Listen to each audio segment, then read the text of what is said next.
an original MCM production.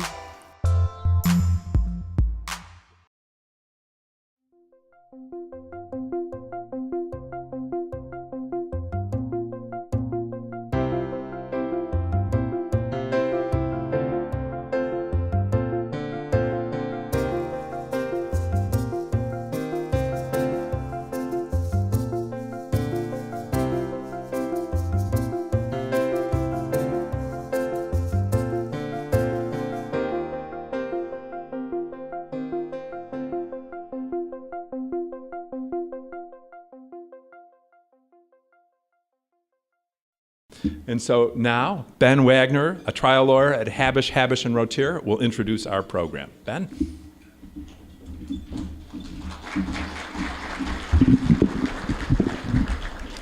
Good afternoon, fellow Rotarians, and welcome, Alex, to the club. I have the honor to introduce Dr. McCrea, who's also a friend because I have the privilege of serving on the MCW Neuroscience Board, and we're happy to have him speak today, and very privileged as a community that he has chosen the Medical College of Wisconsin in Milwaukee to practice. Dr. McCrea is a tenured professor of neurosurgery and the director of brain injury research at MCW, and a research neuropsychologist at the Clement Zablocki VA Medical Center in Milwaukee. He is ABCN board certified in clinical neuropsychology and is the past president of the American Academy of Clinical Neuropsychology. Dr. McCrea has been an active researcher in neurosciences with numerous scientific publications, book chapters, national and international publications, lectures, and treatises on the topic of brain injury. Believe it or not, I still have more to go, and he truncated this for everyone's benefit. Dr. McCrea has led several large multi-center studies on the effects of traumatic brain injury and sports-related concussion. He currently serves on the National Football League's Head, Neck, and Spine Committee, and as a neuropsychology consultant for the Green Bay Packers, where he can be found on the sidelines. He's also currently the principal investigator for NCAA Department of Defense Joint Consortium, the largest study ever conducted on the effects of sports concussions. Not yet, Doc, and believe it or not, he also treats patients. And this is how he characterizes his treatment of patients. Quote, "I take great interest and pride in the care I provide to my patients. In basic terms, I try to provide every patient with the level of attention, compassion, and respect that I would want for one of my own family members. I recognize the value that family and caregivers bring to the care process, and I rely on them as a member of the care team in hopes of ensuring the best outcome for all." That's true Rotarian beliefs and philosophy. And without further ado, I'd like to introduce one of Milwaukee's international all-stars, Dr. Mike McCrea.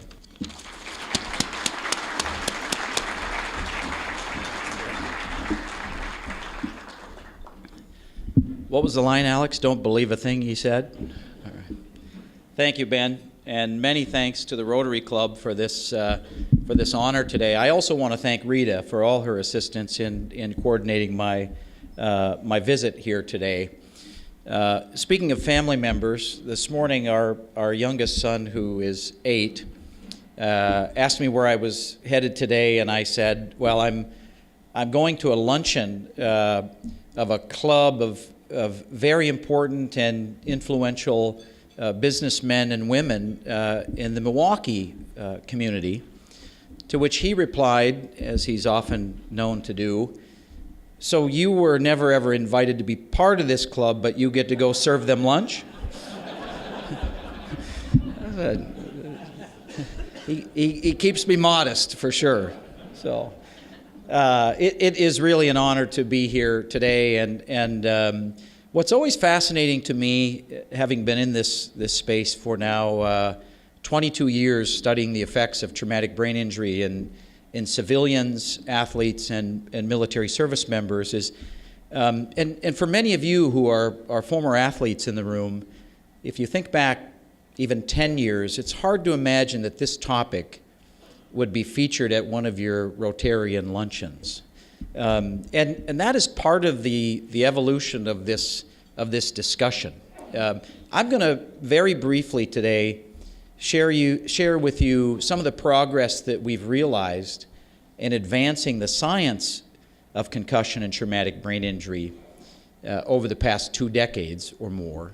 But perhaps what's even more fascinating is how the anthropology of this injury has unfolded, moving literally from complete obscurity and lack of recognition whatsoever 10 years ago to now, you could argue, it dominates the national narrative around contact and collision sports. So again, what I hope to do is share some jewels with you from the scientific community and perhaps show off a little bit as to how much Milwaukee has had a major influence on the national and international landscape of science in traumatic brain injury over the last 2 decades through our work of many, not just myself, at the Medical College of Wisconsin.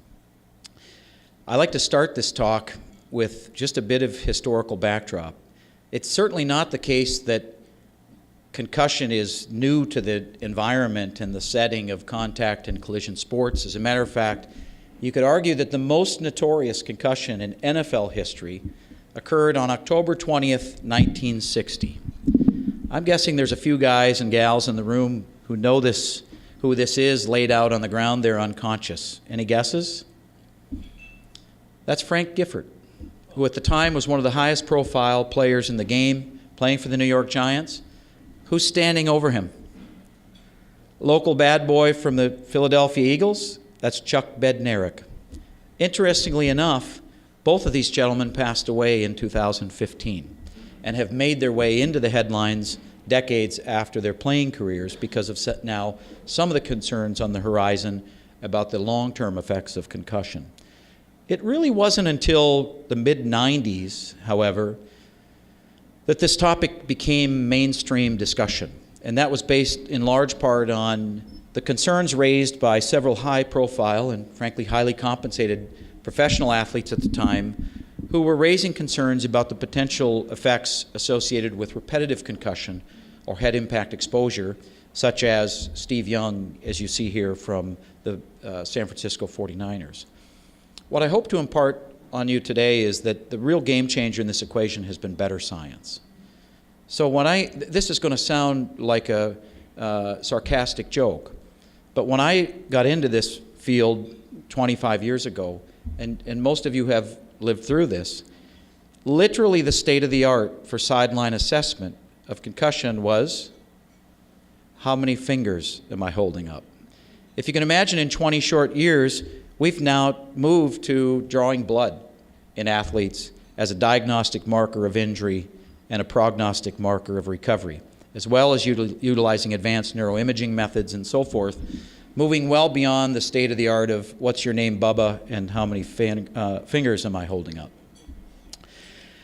At the same time, however, this movement has been about more than sports, and I'm going to share with you a fairly dramatic example. It's really been a paradigm shift in which we've used contact and collision sports to study the effects of neurotrauma. The bigger picture here being that certainly our work wanted to derive benefit to the sports medicine community in advancing the understanding of sport-related concussion, but we've actually used it as a laboratory to advance the science and understanding of traumatic brain injury in all populations at risk.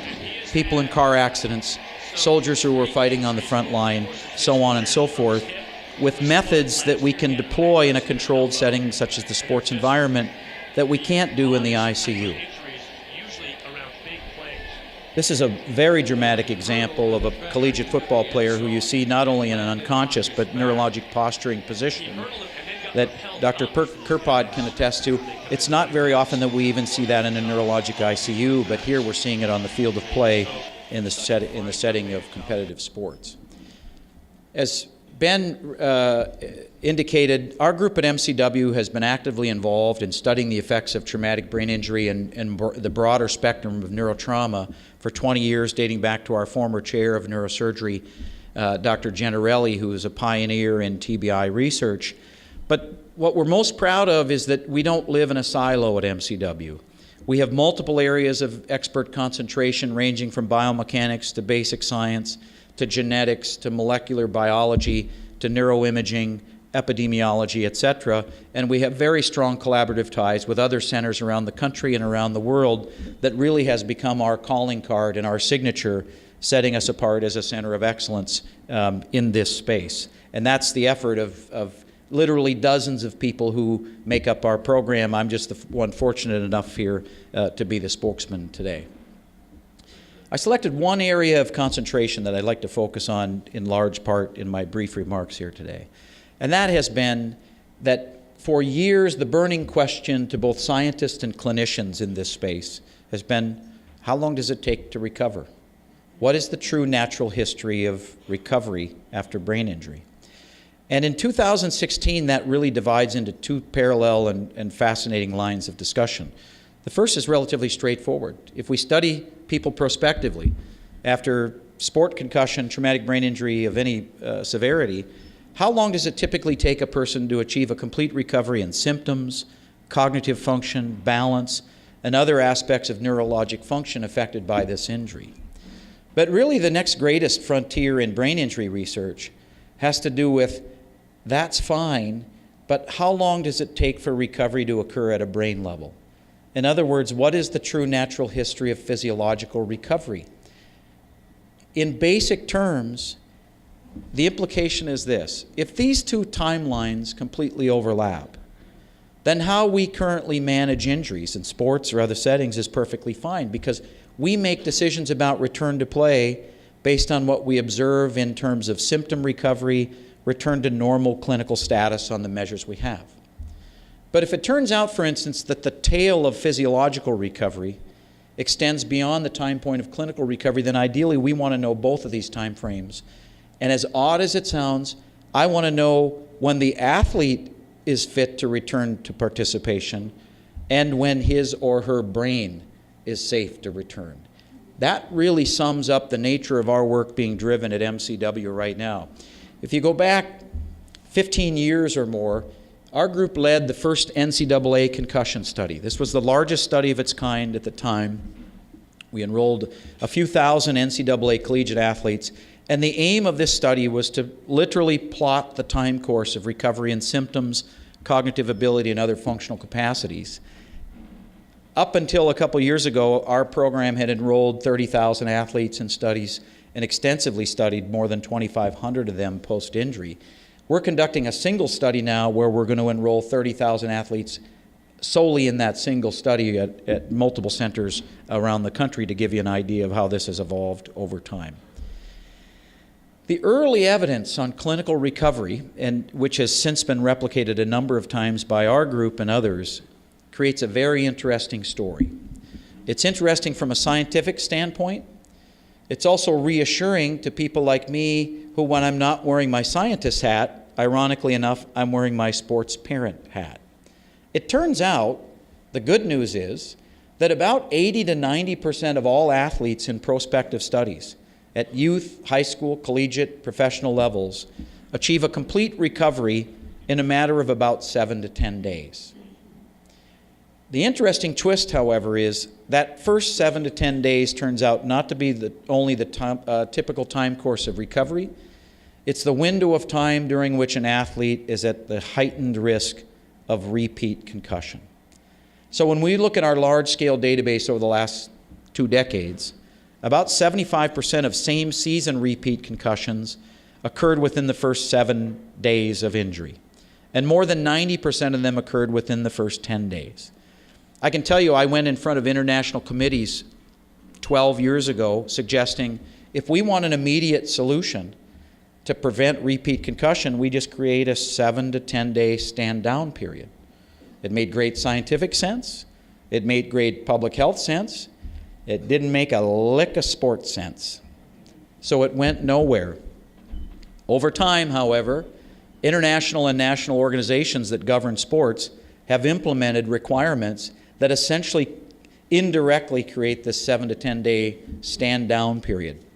The result is when we look, just 2 weeks ago I presented these data at a national meeting. When we look at the results from the CARE Consortium in 2014 and 2015, the incidence of same-season repeat concussion is 0 across 280 athletes, 16,000 athletes enrolled at baseline. The interval between first and second concussion has gone from 5 days in 1999 to 2001 to 74 days in 2014 and 15. This is evidence where science is actually driving best practice and public health and prevention, all in an effort to improve and, frankly, save and salvage competitive sports as we know it for our kids and generations beyond. This window of vulnerability issue raised the question, how long is long enough and how long does it typically take to achieve recovery physiologically? This has been the focus of our work at MCW now for the past 5 years and drives our work really into the next decade or more, where we're utilizing advanced technologies such as our imaging platform, which is internationally renowned and has been for 2 decades, through partnerships with GE and other community resources here to develop the most technologically advanced tools in the world to conduct neuroimaging. At the same time, using innovative and emerging biomarkers of injury that I'll talk about in a second. As I mentioned earlier, the underlying theme of this work is determining not only how long does it take for an athlete to tell us they achieve a complete recovery, but how do we know when their brain is fully recovered from a physiological standpoint and fit to return to normal activities. There's another twist to this work, and that is, in our studies to date, and some conducted by others around the world, we're beginning to find that the abnormalities on these advanced imaging platforms that show significant changes in brain structure and function during that acute window post-injury are evident after athletes are symptom-free and after they return to normal on all of our clinical index measures, suggesting again that the time course of physiological recovery extends beyond the time point of clinical recovery. The picture is even further complicated by the fact that the pathophysiology of brain injury is not the same at 2 hours as it is at 10 days. The world has been in hot pursuit of a single biomarker, blood test, litmus test that would literally be red light, green light, yes, no concussion diagnosis on the sideline or in the battlefield. And a few days later, red light, green light, fully recovered, fit to return to activity, whether it's frontline duty or playing football or working as a heavy machinery operator.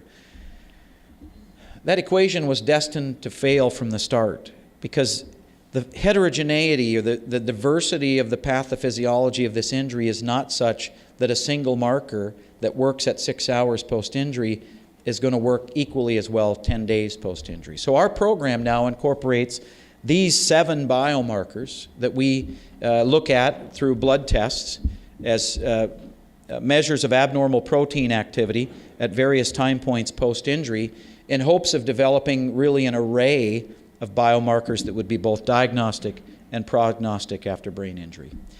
This work all starts to converge around the idea of an integrated model of recovery. And this is a work in progress, admittedly, but it follows somewhat along these lines. If we assume an individual to be in a normal state of brain function prior to trauma, the concussive injury or more severe form of traumatic brain injury occurs.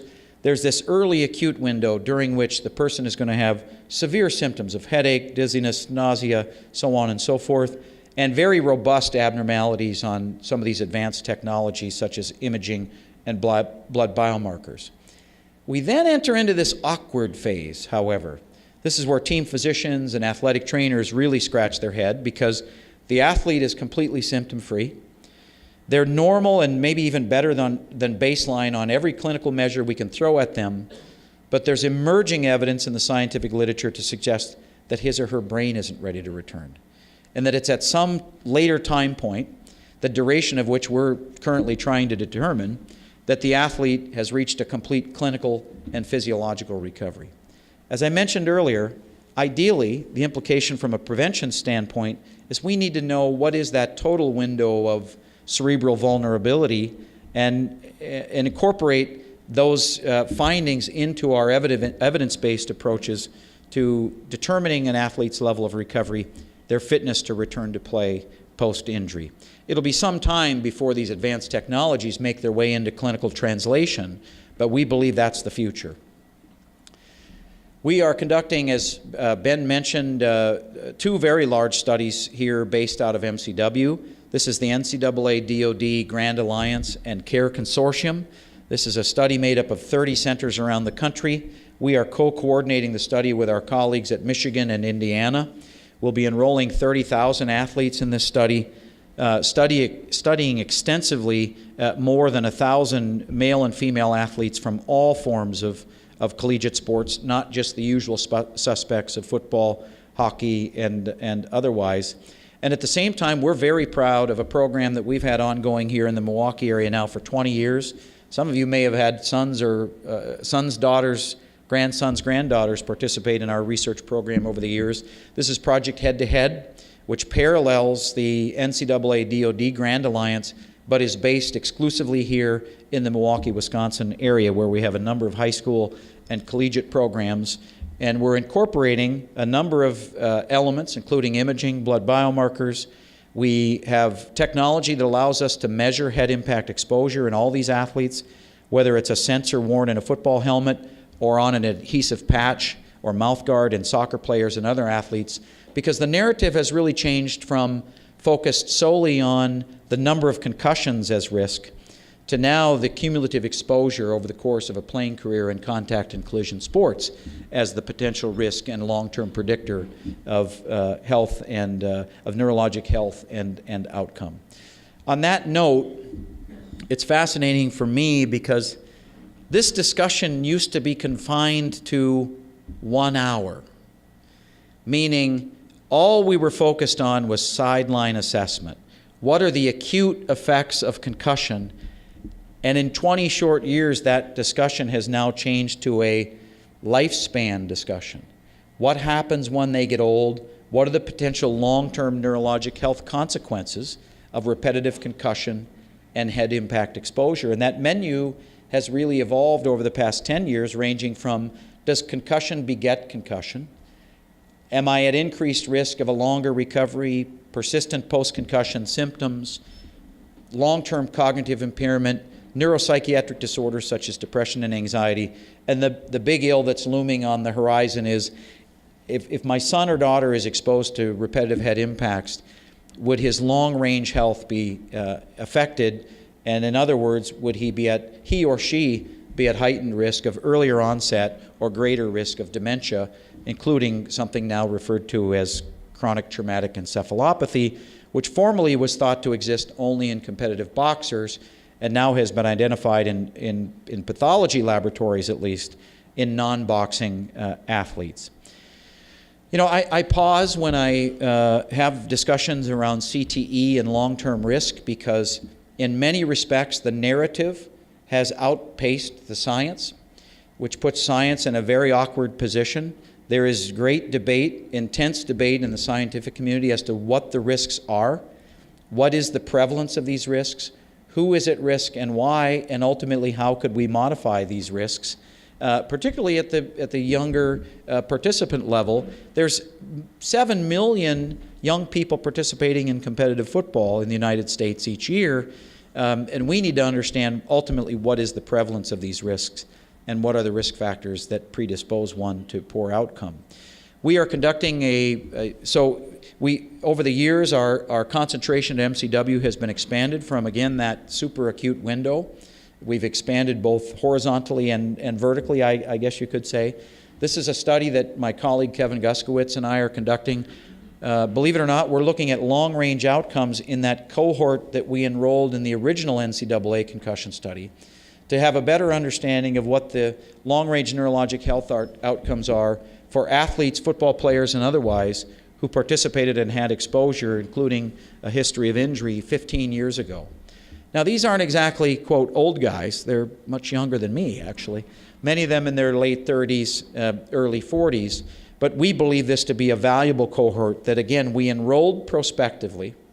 We understand exactly and precisely what their exposure and injury history was while under study, and we have the ability to track them across their lifespan. This happens to be the first stopping point, 15 years post-injury. We are very proud of the Center of Excellence that we have at MCW, and again, our calling card, or our point of distinction really, is our ability to marry together the two sides to the house. And in the scientific endeavors, that really means the combination of both basic and clinical science coming together with advanced technology and our external partners who obviously fund our work and are involved in a close collaborative relationship. But ultimately, for us, it's how does the work of the day in the laboratory eventually make its way through translational mechanisms to how we take care of patients? Whether it's an athlete on the sideline, a kid who fell down the stairs, an elderly person who has had a motor vehicle crash, or a military service member who has been injured in the line of duty. We're very proud of this model. It's something that we continue to build on. For the record, by the way, I was not aware until I walked into the door that my boss was going to be here today. So these slides were made before you were here, Dr. Kirkbot, but thank you for coming. I'm going to close by saying that, again, I wear the hat of scientist and clinician, but nearly as much of the time I wear the hat of sports parent. And I think we are at a major crossroads as a society trying to evaluate in a risk-benefit analysis what are the ultimate benefits of participation in contact, collision, and other sports, and what are the potential risks to young people who are participating in these sports, as many of us did and went on to live reasonably productive lives. I want to know this not only in my lab at MCW, but I want to know this, and more importantly, my wife wants to know these answers in our household so that we can inform our young kids, and everybody can around the country and around the world, in an effort. I'm of the belief that participation in competitive sports is an unbelievably beneficial exercise for young people. But I also want to make certain that we do that in the safest and most effective manner to promote health and well-being and self-esteem and all the benefits that come from sports. What I'm asking society, and what I stated to Congress a couple weeks ago, is just as we would in any area of medical science, let's look to science for the answers to the narrative instead of the narrative driving scientists to catch up. I'm going to stop there. I think we have a couple of minutes for Q&A, but again, I want to thank the Rotary for this honor. Thank you.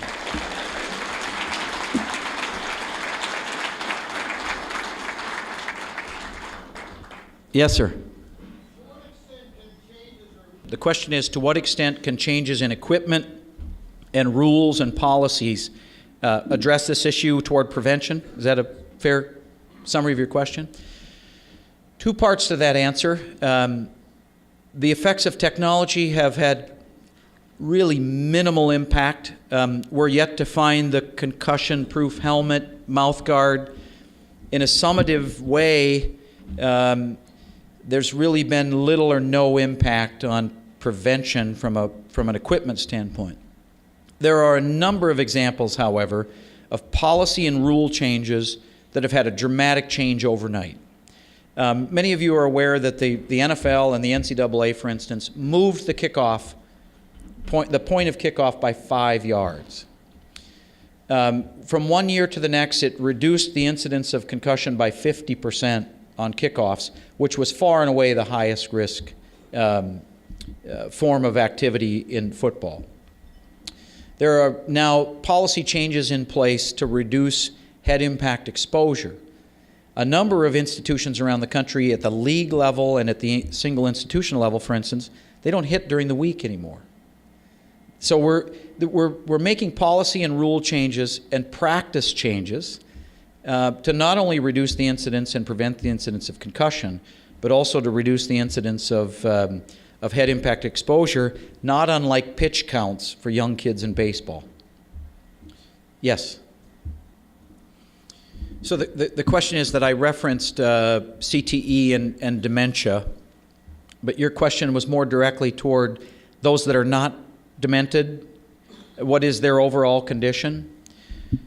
My basic position on risk is that there will be a multitude of risk factors or vulnerabilities that predict one's outcome. We have thousands of former NFL players. We have tens to hundreds of thousands of former collegiate and certainly hundreds of thousands or millions of former high school athletes. I'm guessing the room is filled with many. We know that there is an increasing case series of apparent CTE cases on postmortem studies, and others who have had relatively poor neurologic health outcomes that are going to represent a very small percentage of those that have exposure. I think where it stands right now, the basic answer to your question is, what is it about two individuals who have seemingly similar histories of exposure and injury and have two very vastly different outcomes?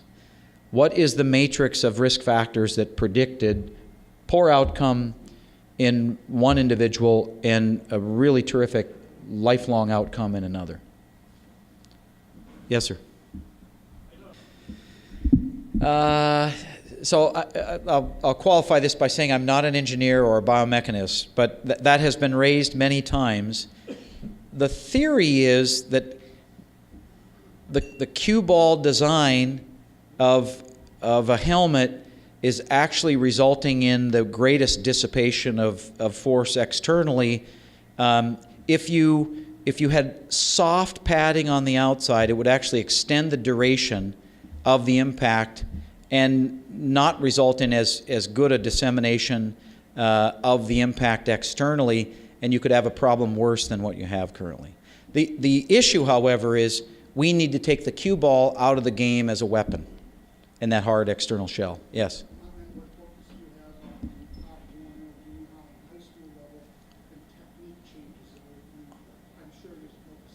Awesome question. So the question is, in that regard, what impact or perspective do we have on technique training at younger Pop Warner, USA football, and high school and collegiate, frankly? We see the need for technique training and improvement even in collegiate football players. You're familiar with the Heads Up. You sound like you maybe live in this space. Are you a youth football coach? Or okay. Okay. So there's a great emphasis on Heads Up football, meaning you should see the ball carrier that you're tackling or blocking or whatever it might be, and never lead with the crown. An example of policy change. In 1977, spearing was eliminated in competitive football at all levels. Cervical spine injury essentially disappeared from the landscape in football.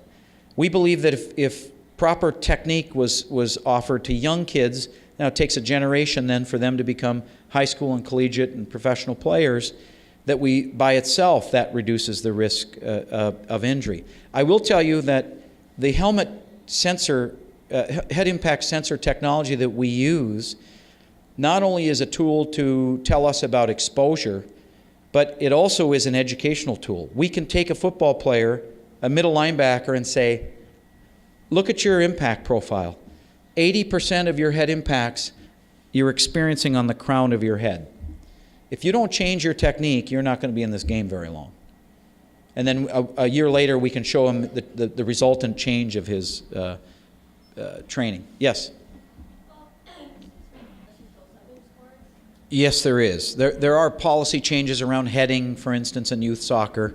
You're absolutely right that the bulk of data collected in prospective studies like ours and others around the world over the last 20 years has been predominantly football. In large part because it gave us a captive group that was large enough to generate enough injuries in a single season to support our studies. But that really has changed in the last decade. For instance, the CARE Consortium is all NCAA athletes. We're enrolling swimmers and tennis players and golfers and all NCAA athletes on the campuses at those 30 institutions because we're interested in differences in recovery and outcome in male and female athletes, in lacrosse players and soccer players, for instance. A great point. Yes? Great question. So you are absolutely right that to date, the studies of CTE have consisted of post-mortem case studies. And there has been to date no way to diagnose officially CTE in living subjects, living humans. There is a movement right now toward the development of some ligands that would be markers of the tauopathy that is the signature of CTE, and we would do that through PET scans that show metabolic rate abnormalities in brain tissue. That work is ongoing. We are part of studies that look at improving ways of diagnosing CTE or mild cognitive impairment or other forms of dementia in living individuals and not relying solely on postmortem studies. Maybe one more, or how are we doing for time? Two more? Okay. Yes, sir.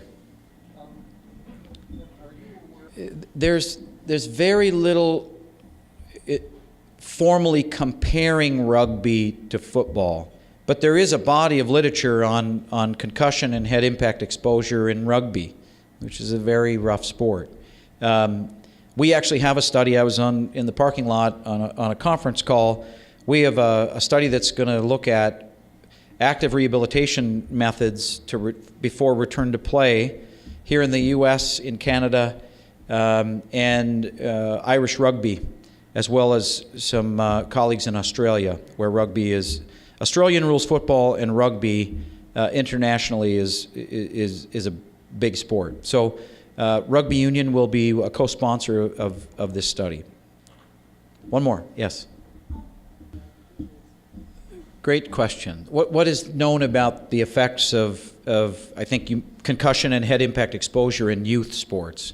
The real answer is not a lot, because there have been limited prospective large-scale studies in youth. They're very difficult to perform, because if you've got kids who are in sports, there's no medical professional at these practices and games. It's a parent. But the limited data that's out there now indicates that younger kids have a slightly longer recovery time, so a higher percentage of them will take more than the 7 to 10 days.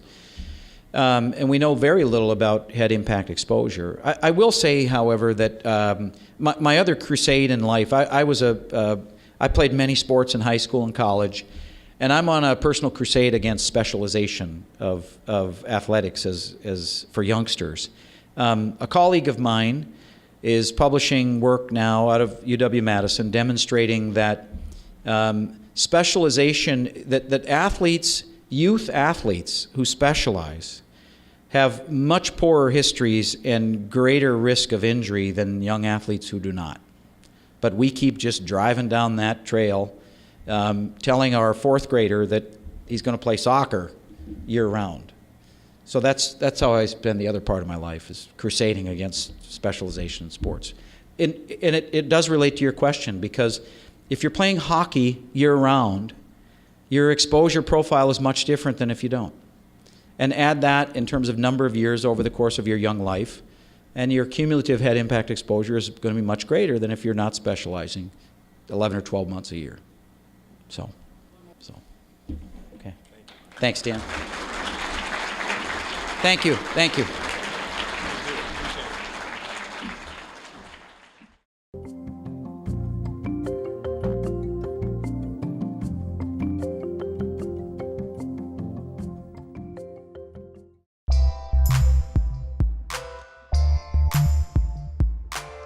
An MCM production.